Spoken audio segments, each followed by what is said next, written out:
دلوقتي زي ما انتم شايفين بقى كيكه البرتقال خلصت اهي وجميله ازاي زي ما انتم شايفين، وتسويتها جميله ازاي وهشه وفي منتهى الجمال.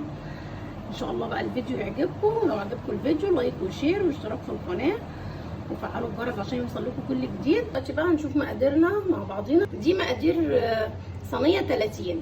دلوقتي بيضتين كبار وعليهم رشه فانيليا، كوبايه الا ربع زيت، كوبايه سكر، ممكن تزودي السكر يعني لو انت عايزاه مسكره اكتر من كده، وكوبايتين ونص دقيق، وكوبايتين عصير برتقال، وباكت بيكنج باودر.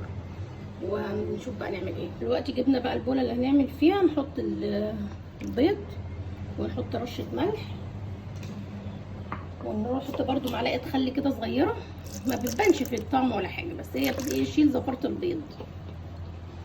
ودلوقتي هنضرب بقى المكونات مع بعضها. دلوقتي بقى احنا ضربنا البيض ازاي لغايه ما نطلع الفوم بتاعه ازاي عامل ازاي.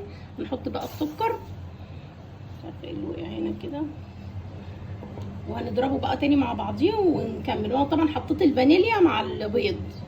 دلوقتي طبعا احنا ضربنا بقى السكر والبيض، هنحط بقى شويه الزيت ونضربهم برده ضربه كده. دلوقتي بقى هنحط عصير البرتقال. دلوقتي طبعا حطينا العصير وضربناه، هنحط بقى البيكنج باودر على الدقيق عشان يتخلط مع بعضيه وينزل مع بعضه واحده واحده كده، ونحط حبه حبه ونضربه. دلوقتي بقى هنصب الكيكه في الصينيه. طبعا بنكون دهنينها دهنه زيت بسيطه، نصبها كده، وتولعي الفرن بقى على درجه حراره 200 يا دوبك بس كده ربع ساعه، وتقلليها بقى وتحطيها على الرف اللي في النص.